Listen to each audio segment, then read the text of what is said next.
Howdy folks, hope you're all having a good one, and welcome to, well, 2023 I suppose, and also World of Warships with Rear Admiral Jingles. Today's video, kicking off the new year with a battle that, well, it just kind of amused me. This, in the German Tier 9 premium battleship, the Pommern, is the Fallout. And if you want to know what the Pommern's all about, well, it's essentially, the hull is basically exactly the same as the German non-premium Tier 9 tech tree battleship, the Frederick the Great. The differences are really in the guns. We'll talk about the guns in a moment. For now, let's just go back to that first bit that I mentioned. Basically the same hull and armour layout as the tech tree German Tier 9 battleship, the Frederick the Great. And the Frederick the Great is a very tough ship, so this is a good thing. In fact, the playstyles of the two ships are very similar. They're excellent at brawling, with fantastic secondaries. The Pommern's even better at brawling because it has torpedoes. It's got 2 quad launchers on each side, although it's relatively easy to disable them, so be careful if you are cruising in close for a torpedo kill. Make sure your torpedo tubes haven't been knocked out. Otherwise, well, that would be embarrassing, wouldn't it? She has a lot of hit points and good armour. She has that turtleback armour arrangement covering her citadel, which makes her basically functionally immune to being citadeled, except at extreme long range where plunging fire might make it through the deck and the citadel roof. Just remember though, because I know it's, well, very easy for people to get confused, being functionally immune to citadels does not mean you're immune to armor piercing shells. Right? You can still eat a lot of damage from armor piercing, you do still have to angle the ship.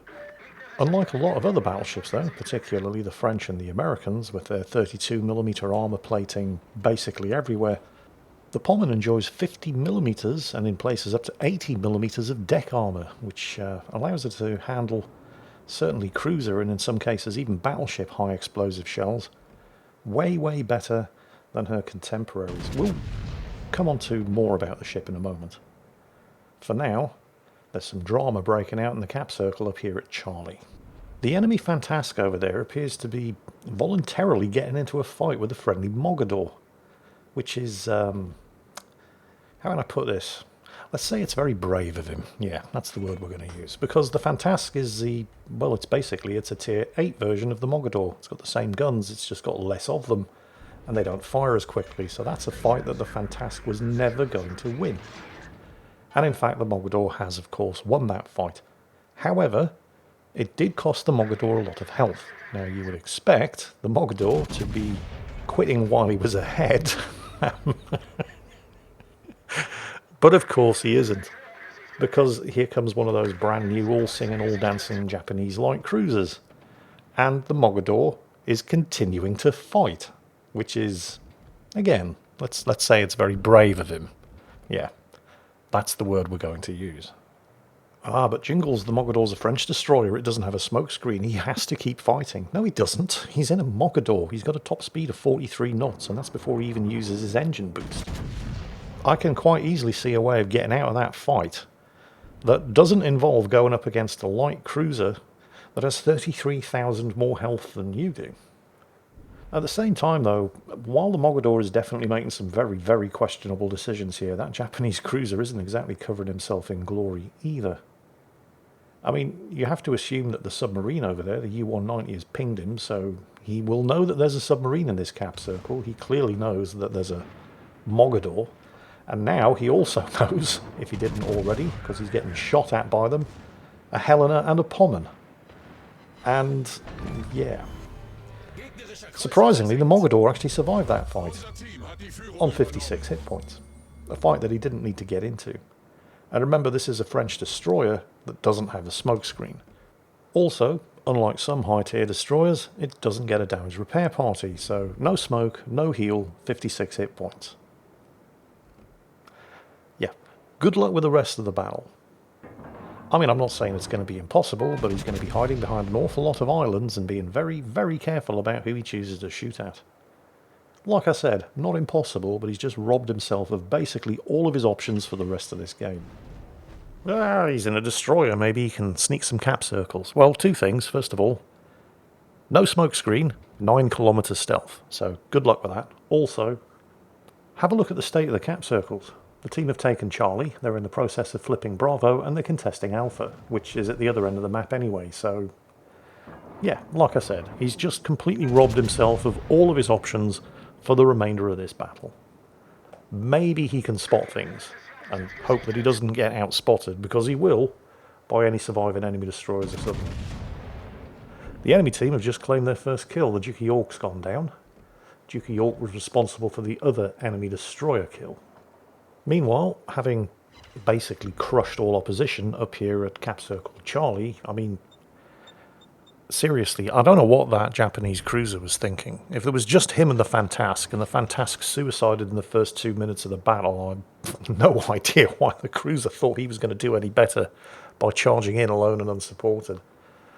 But that's what they did, which led to this crushing victory up here in Cap Circle Charlie. So the four of them now, the Fallout here in the Pommern, the Helena, the U-190 and the 56 hit point Mogador now have a fairly long cruise ahead of them from one map corner to the other in order to take any further part in this battle. Fortunately, at least for the Fallout, the Pommern is a pretty quick ship with a top speed of 31 knots, although it does have to sail in a straight line with your hand off the rudder in order to reach that kind of speed. And the rudder shift is pretty bad, actually. While it's not a slow battleship, the maneuverability is hideous. A 17.3 second rudder shift is just bad in a ship that's designed for brawling, but at least the guns have decent range, so while he's cruising down to the other end of the map in order to take part in the rest of the battle, he is at least able to shoot at things. Speaking of shooting at things, your initial reaction to seeing a Nagato broadsiding a Pommern while pushing a cap circle against a Benson in a smokescreen might be, what the hell is the Nagato thinking? And that is a perfectly reasonable question to be asking. However, I'm pretty sure the Nagato is thinking, well, somebody has to do it. All but one of his team's destroyers are dead, the submarines are nowhere to be seen, and the cruisers are busy farming damage at the other end of the map. Also, and this is the other what the hell is going on moment, the Benson left his smokescreen.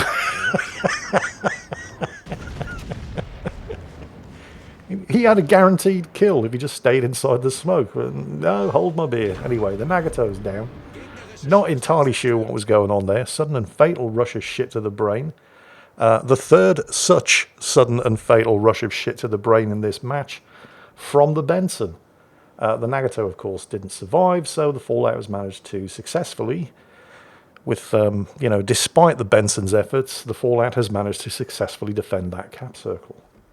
And he's going to continue to cruise south to come to the aid of the rest of his team, where an extremely hard-pressed Asashio down there in Cap Circle Alpha is doing his level best to try to hold off pretty much all of the rest of the enemy team, with not a huge amount of support from the rest of the Fallout's team over there, who have basically just been spending this entire game sailing around in circles with, well, a friendly Mines German cruiser basically doing a repeat of what the Omono, the Japanese light cruiser, did at the beginning of the match up there in Cap Circle Charlie, rushing in to support the Asashio and then getting nuked by that lot, while all of the battleships and the remaining cruisers on the team, ooh, nice Citadel. Oh look, the Mogador, he's still alive. Doing absolutely nothing useful. He's not even spotting. Well, I mean, 56 hit points. You're in a French destroyer with no smokescreen. What else is he going to do? Well, I can think of a few things, but none of them are easy. At least not when you only have 56 hit points. Did you notice, by the way, the Fallout's Adrenaline Rush skill just activated? Yeah, we're basically halfway through this battle and he just took his first point of damage. Yeah, it's going to be one of those games. Okay, he's actually starting to get shot at now. But it's fine, he's in a Pommern. He's well armoured, he's got a lot of health. I mean, the high explosive shells getting fired at him like that, they're still going to do full damage to hit his superstructure, but once the superstructure becomes damage saturated and anything that hits the deck is going to have to deal with that 50 to 80 millimeter of deck plating. So this is fine. Now, just looking at the top of the screen there, he has 3 times the points of the enemy team. They control all 3 of the cap circles. They have a 1-kill lead. Now don't worry, this is not an episode of a Game of Throws, and yet at the same time, this is going to be an uncomfortably close battle. And honestly, I couldn't say whether or not it was because the enemy team, or at least the survivors of the enemy team, are just going to dig in, well, with the possible exception of that guy who is about to die, and give the Fallout his third kill. But I don't know whether or not this is because the remaining members of the team... Oh, wow, he missed. Should probably talk about the guns on the Pommern in a moment. We'll get to that as he lines up the rear 15-inch gun turrets in an attempt to finish off. Well, that's looking pretty good. Yeah, he's got him. Scratch one hipper. Yeah, I don't know whether what you're about to see is as a result of the Fallout's team just derping their way to narrowly avoiding a defeat, or the enemy team, or at least the survivors of the enemy team, just being good. Probably a combination of the two. But this is going to get very, very close. Not on points, and certainly not on caps, but, well, you'll see. You're also about to see the reason why you're watching this video at all. You're going to witness a legendary display of contempt. Just a colossal lack of respect shown by the Fallout here. There's the Asashio, by the way, dropping a smoke screen. That guy has played really well. He is basically the one who's responsible for, well, the fact that there is still a team down here at Alpha to put up a fight for that cap circle. Now, as the Fallout gets closer to these surviving enemy ships, things are going to get more dangerous. Not just because they're going to land more hits on them as the range closes, but also, and partially, I suspect the reason why he made sure the Hipper died before he pushed in, you've got to clear up the ships on the flank, because the closer you get to the enemy team, the more you're sailing into a potential crossfire. And I saw him slowing to take advantage of the Asashio smoke screen, and I thought, well, that's not going to do any good. With battleship smoke firing penalty, the second you fire those 15-inch guns, they're all going to see you. And oh look, the Iwami's been spotted, and it's not the best armoured battleship in the world, and at this kind of range, those 15-inch guns are going to citadel him and kill him right now. And this is where it happens, because he's not firing his 15-inch guns. He's letting his secondaries do it. There's clearly a destroyer of some kind up there, so he's going to manoeuvre very slowly and carefully to avoid those torpedoes. Fine, no problem. Have you ever seen such a lack of respect? He could have already killed that Iwami. I mean, he was giving him a perfect flat broadside, and with 6 15-inch guns loaded with armor piercing and ready to go. The Iwami is not a well-armoured battleship. He would have citadeled him and killed him. But he chose not to. He's like, well, I could have killed you any time I liked. But, yeah, I have such a lack of respect for your capabilities. I'm just going to sit in this smoke screen, hands off the keyboard, secondaries blazing away, and I'm just going to wait for you to die.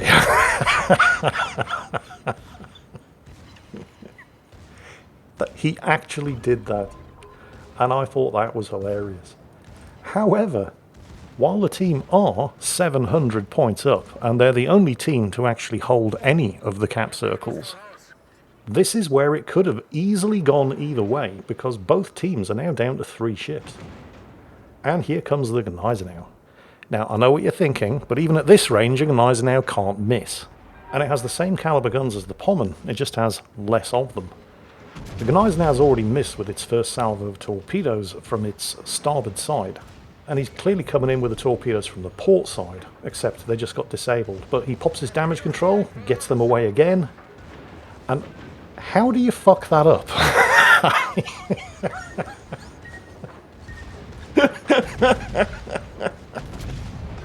Seriously, I want to know. How do you fuck that up? I mean, yeah, fair enough. It's only 3 torpedoes. It's not like the quad launchers the Pommern has. And it wouldn't have sunk him. But still. And that just leaves the 2 submarines on the enemy team. And honestly, at this point, battleship against 2 submarines when you're this far ahead on points, don't go chasing after the submarines. Find an island, tuck yourself up against it, and, I mean, they're clearly in Alpha. So keep the island between you and them. And this is where we get the final what moment in this battle. Pay attention to the battle ribbon that's about to pop up above the minimap. There it is, spotted. Spotted what? Spotted that. How? It's on the other side of an island. You know what? Doesn't matter. Don't care. Team reach 1,000 points. The Fallout wins. So that's a Kraken Unleashed and 168,000 damage there for the Fallout in the German Tier 9 premium battleship, the Pommern. And honestly, I mean, it was a fairly comfortable win, even though it was looking a bit ropey when both teams were down to 3 ships. There was never really much danger that the team were going to lose. But for me, the icing on the cake in that battle, aside from the various what the hell were you thinking moments, which, let's face it, is fairly typical in a game of World of Warships, but was just the dizzying lack of respect. The complete and utter contempt that the Fallout showed for that poor Iwami. The whole, you know, I could kill you anytime I like, but I'm just going to watch you die slowly because it's funnier that way. And yeah, you know, it kind of was. Anyway, well, that's it for today. I hope you all have yourselves a fantastic 2023. I hope you enjoyed today's video. And as always, take care, stay safe, and I'll catch you next time.